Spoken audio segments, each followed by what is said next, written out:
Please welcome Colonel Beverly Scott.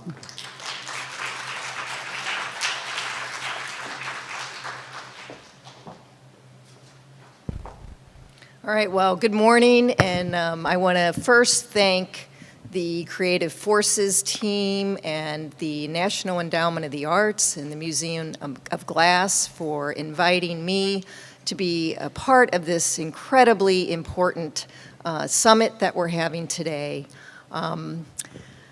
So over the next 20 minutes or so, I was told I just have 20 minutes, so this is going to be a tall order.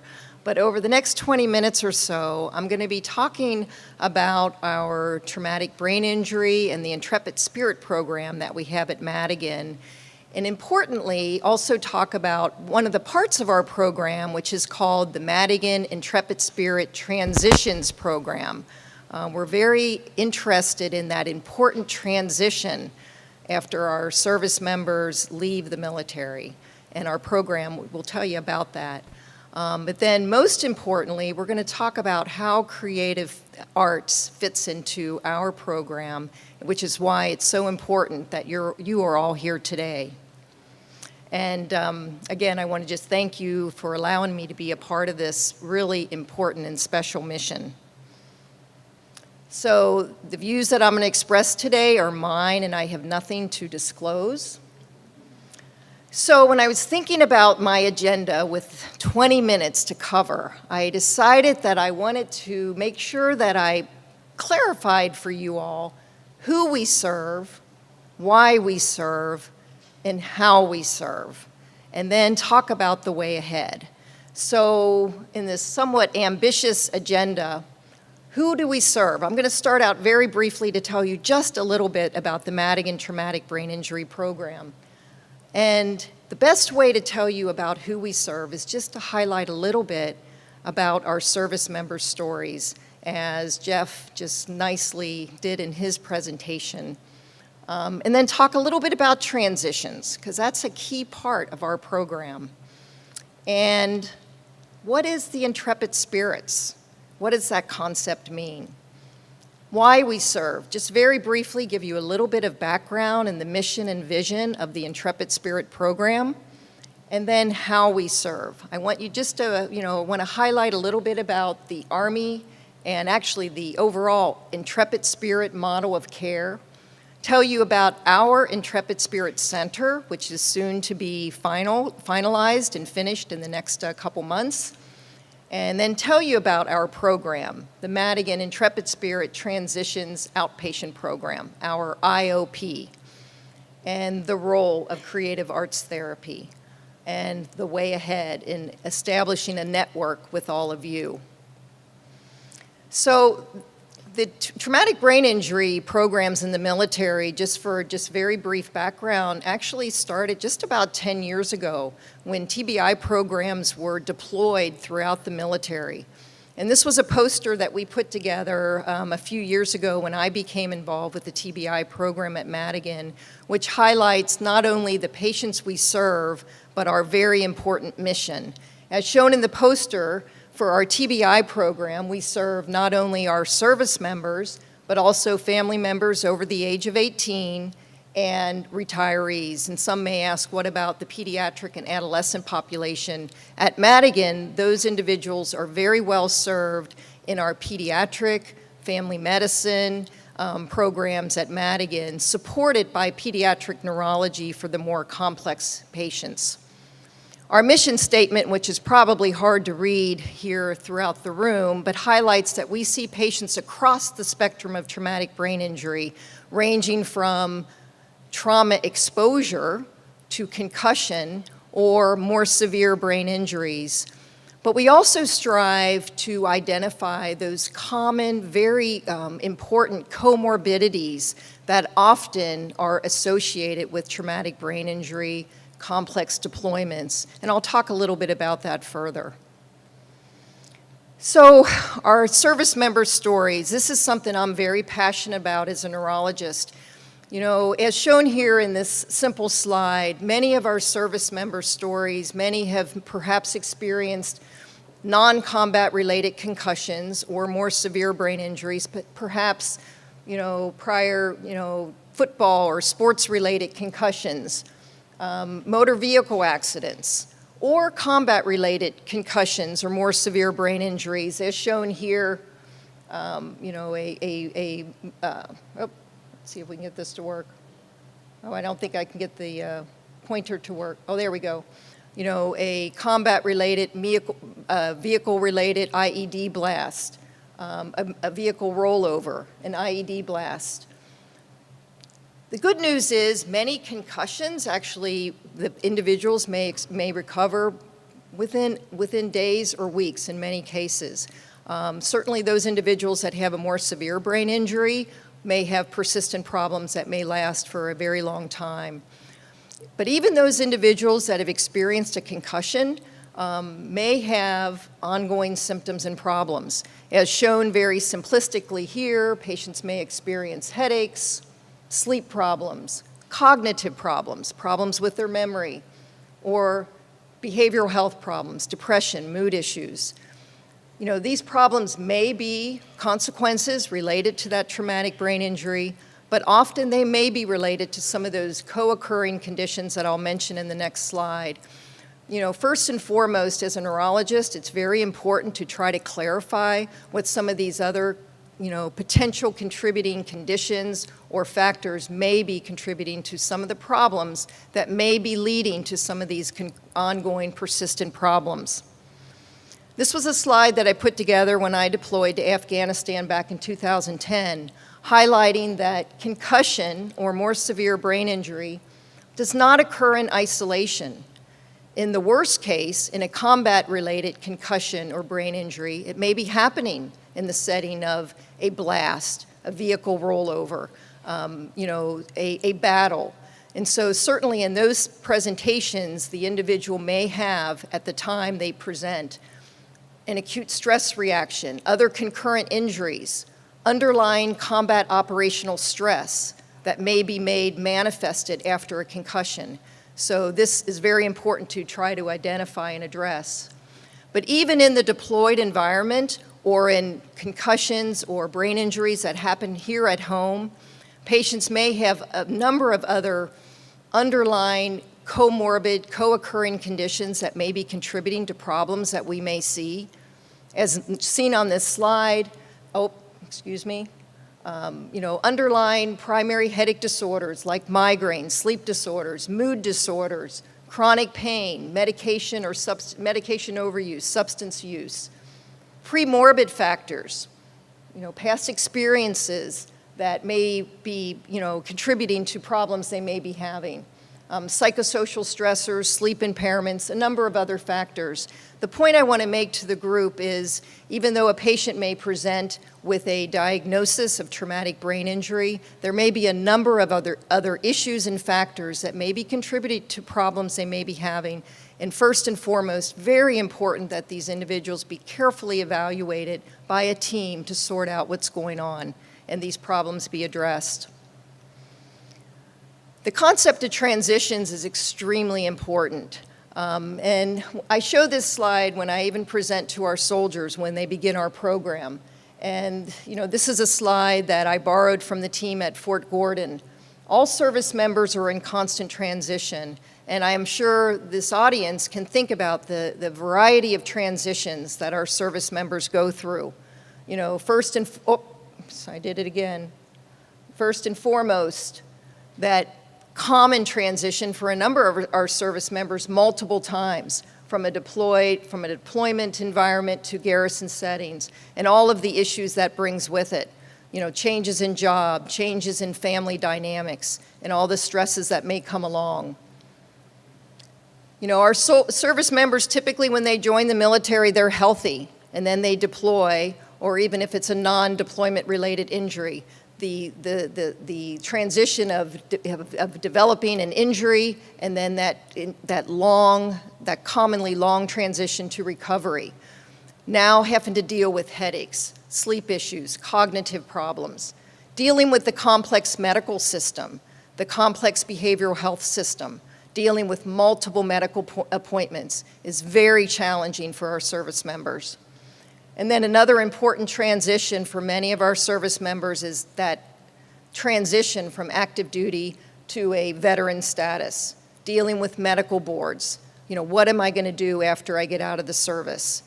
And for, the ability to deal with all these transitions is different for different individuals. And what I find is the more of these transitions that many of these individuals are going through, the more challenging it is. So this leads us to the concept of Intrepid Spirits. And I'm going to tell you about the program, but I first want to even see in the audience, does anybody know what those terms mean? Intrepid Spirit. I know Dr. Sarah Cass, who was the previous director at the National Intrepid Center of Excellence, knows, retired Navy captain, and I was going to acknowledge you at the beginning and I forgot Sarah. But anyone else want to share, first Intrepid, what does that term mean? And I'm going to give you a hint, trepid. What does trepidation mean? Anybody? Yes, fear, exactly. So intrepid means fearless, adventurous. I got this, I just Googled it when I put this presentation together a couple years ago. Bold, heroic, spirited, brave, courageous. And I think we all know what spirit means. The non-physical part of the person, the seat of emotions, the character, the soul, the psyche, the inner self, the mind, the ego. So why would we, I'm going to tell you about our Intrepid Spirit program in a moment, but when we think about our soldiers, our service members, why would we refer to them as intrepid spirits? I'm going to see if anyone has an idea. Little audience participation. I will say that yes, many of our service members are heroes and heroic and spirited, no question. But my feeling is, what I recognize is their extraordinary commitment day after day after day to what they just do on a daily basis. And they have extraordinarily complex lives from an occupational, medical, psychological, psychosocial, spiritual perspective. And our service members rarely quit. They just keep going. They are intrepid spirits. It's what they do every day. When I hear their stories, and I do hear their stories every day, I am just in awe of what our service members do. They are intrepid spirits. And I hope that concept is clear. Yes, they're heroes, but it's what they do every day. So this leads us to the Intrepid Spirit program. So 2011, the Intrepid Fallen Heroes Fund proffered the Department of Defense 9 different military treatment facilities, the monies to develop these beautiful expanded workplaces to allow team-based holistic care under one roof. To complement at these facilities the existing TBI programs, behavioral health programs, and pain programs that were already there. Of note, what is written in the OPORD, the operational order that described the initial program, what was recognized is that the 5-minute bell? Did I hear the 5-minute bell? No, okay. My heart. What was recognized is that we need a robust staffing plan. In fact, we need the staffing plan that was utilized at the National Intrepid Center of Excellence to bring together resources to allow us to achieve this model of team-based multidisciplinary care. Of note, creative arts was a key part of that team, which again is the basis of why we're all here today. So Madigan was fortunately one of those sites that was selected to be a Intrepid Spirit site. And you can see the other 7 Army sites, and there's 2 Navy sites. If those of you that are familiar with the layout at Madigan, Madigan's Intrepid Spirit facility is almost complete. It's going to be situated For those aware of Madigan's layout, this is the Madigan Gate, and the credit union is right here, and Madigan Hospital is right here, and the Intrepid Spirit facility is going to be situated directly across from Madigan, and when complete, it has the appearance of this beautiful, creative, state-of-the-art facility. And you can see the dates and the other sites of the Intrepid Spirit facilities within the Army and in the Navy. I just gave a tour yesterday to some individuals, and it's near complete, and we are expected to move in actually mid-December.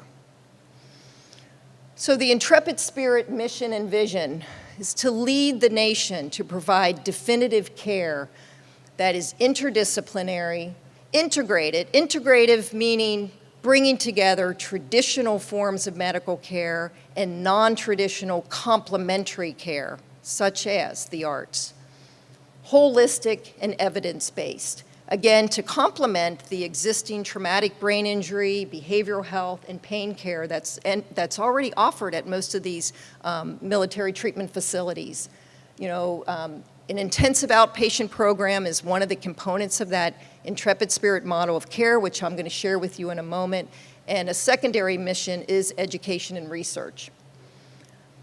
Our Intrepid Spirit Center, I'm proud to share our mission statement, which is to provide the best possible holistic interdisciplinary care and resources supporting readiness, resilience, and recovery. And this shows our logo that we developed. You know, one of the key elements that I'm going to show you is about our intensive outpatient program, but I also want to highlight the other key aspects of our program is, as we were doing in our traumatic brain injury program, is that important, you know, comprehensive specialty evaluations of all of our patients. So we first completely understand what's going on with them and the importance of that interdisciplinary team care. Here's our current team, which is now consisting of 23 members, and of note, our creative art therapist, Ms. Brenda Maltz, who's with us today, is one of our newest members of our team, and she's a member of our core team. You can see it's a big team. We also have a number of consultants that are also very much a part of our team, and a number of providers that we are still awaiting to become part of our team. And as shown in the little, you know, cute picture here, each member of the team is so integral and important. I'm going to share that as a neurologist, I used to think I could do it all. I absolutely love seeing these patients and used to think I, you know, could care for them fully myself. But I increasingly recognize the importance of team.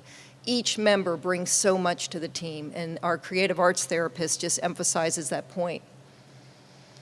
So a little bit about our Madigan Intrepid Spirit Transitions program. It's an intensive, we've had the program now for about a year, and we're extremely excited to see the progress that we're making through this program. It's an intensive, state-of-the-art, 6-week program for our service members with trauma-related conditions, nurturing body, mind, and spirit through individual and group activities and services. Assisting service members, again, with various transitions in their lives, but most importantly, the transition to improved health and well-being. Offering evidence-based information, resources, and tools into their daily lives, again, supporting that mission of readiness, resilience, and recovery. So this comes from the Intrepid Spirit Op Order, which highlights even more than just body, mind, and spirit. These are the goals that we were tasked to try to cover in our intensive outpatient program. And I don't know if you can all see, it's a pretty robust list of 7 different areas. And I want to highlight for this group, restore autonomic equilibrium, meaning promoting relaxation and healing. Reinforce social roles and support systems, enhance sensory and cognitive efficiency, enhance meta skills, inspire purposeful living. And I emphasize these to you all because the creative arts, I think, touches these domains absolutely. This is our curriculum for our 6-week program, and for time's sake, I'm not going to go through all of the aspects of our curriculum, but you notice creative arts therapy. And I will share with you, I struggled where to put creative arts on this map because it touches so many of the domains. I chose to put it under emotional, but it clearly has an impact on the psychological well-being and goal for the program. The social, the intellectual, the functional, and absolutely the spiritual. I think that goes without saying. As important as our curriculum is, in terms of providing so much information and tools to our service members, we've learned over the past year the importance of the cohort, soldiers helping soldiers. And it's just been incredible to witness that. We emphasize that the same accountability that our soldiers and service members have utilized or lived their entire career, now we want them to devote to their recovery. And the customized multi-tool is kind of a nice little story. One of the master sergeants who was in one of our earliest cohorts in our IOP, our intensive outpatient program, said to me one day, "Colonel Scott, you're giving us all of this information and tools, but what you really need to help us do is each of us develop our own multi-tool." In Army talk, it's called a Gerber. In other words, help us develop what is best for us so that we go away not with a big toolbox of so many tools, but just what is best for us, what works for us. And I thought that was so incredibly symbolic. And I will share with you, creative arts is on many of our service members' multi-tool. So I was asked a couple weeks ago to add to my talk, what is the role for creative arts? And I said, oh my goodness, I'm not expert in this, but I can share with you in a couple slides what I've witnessed and what I've read and what I continue to learn. And I've already learned just from the incredible presentations this morning, the video from the creative forces, and Jeff, your talk was just amazing. What I'm learning, the value of art as a neurologist who is not artistic. But some of the things that our patients have told me, and again, what I've even learned from the Museum of Glass, it fuels discovery and creativity, inspiring, therapeutic, healing, enriching, helps individuals find peace, liberating is one of my soldiers told me, one of my patients. You have to forget about everything else. I think we heard that in the video. When you're concentrating on working on glass, those with attention problems have to focus. It's transformative. It facilitates teamwork and camaraderie. I learned this from a paper from the Museum of Glass, that art making and play are the less threatening roads to speak to the less conscious part of the self. This is by a Dr. Peter Levine, who I learned is a very famous psychologist who is expert in trauma and stress. These quotes came from Melissa Walker, who you saw in the video this morning from the National Endowment of the Arts. She's a creative arts therapist, and in her incredible paper entitled A Senior Active Duty Military Service Member's Therapeutic Journey, she quotes the role of healing arts. It provides a way to communicate with nonverbal visual memories associated with trauma. How, in 2003, provides a safe environment for expression opportunities, for externalization of the visual and tactile memories, containment of overwhelming emotion, enabling development of positive emotions and multimodal ways for reconciling with guilt and trauma, Coley in 2006, provides a safe medium in which the sufferer could emotionally process or re-experience the trauma without feeling threatened, Golub in 1985. Much more eloquent than I can share, but I think really helps me understand the role of art. Here's my attempt at art. As I was trying to think about where we are in this incredibly growing field that, and what is the role of creative arts that I see, and I think first and foremost, the foundation of it is all of you. Creative arts is the core or the foundation of person-centered care that I showed you before. Creative arts has been fully integrated as the standard of care at the National Center of Excellence. That's what's allowed me, I'm sure, to have Ms. Brenda Maltz join our team, because it's been proven effective at the National Intrepid Center of Excellence. The creative arts now, because of what we've been able to show at the National Intrepid Center of Excellence, has been extended to 11 different Army and military sites throughout the states. And through the Creative Forces summits like this, we're now increasing community access to arts, not just for the military members themselves, but also for veterans and their families. And finally, research. Hopefully through research, we're going to show the incredible power and impact that this modality of care has for our military members, veterans, and their families. So I think you guys can see this is a tree, and I was really proud of that. It was initially a pyramid, but then I was playing with it, and I said, it's a tree, and I thought that's better than a pyramid because it's growing, it's alive, and it's kind of pretty. So, you know, that's about as artistic as Colonel Scott can get. But now this is incredible, and, you know, Brenda, our art therapist, allowed me to put this in this presentation, but I really want to highlight her work. This is a mask from one of our soldiers that was in our intensive outpatient program that I got to know as well as a neurologist. I saw this young man, and he shared his story with me, and I learned a lot of the pain and the challenges that he was going through related to multiple deployments and challenges medically and such that he was going through. But I think you can see from this mask, I suspect he wasn't able to share his whole story with me, and I think Brenda could probably best explain the significance of the mask and the mouth being wired closed, and Brenda's kind of been teaching me what some of the significance mean. But I also want to share this letter that he provided to Brenda at the end of the 6-week IOP. She allowed me to share this. It said, "Ma'am, I want you to know that you took me down an unfamiliar path in which was the path of self-discovery on inner beauty. The service you offer is valued and much appreciated. I thank you for helping me discover the good inside. All the pain of war and life experience is best expressed in art.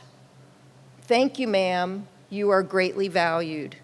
And this soldier was a tough, special forces kind of guy. I mean, this was, you know, kind of incredible for me to see how he expressed through his art and his words to Brenda the incredible work that she did with this soldier. So the way ahead, how do we bring these integrative care modalities, including creative arts, to more of our service members, their families, and the military community? What are the challenges? What's our capacity? How do we effectively transition from clinical care to community-based therapeutic arts programs?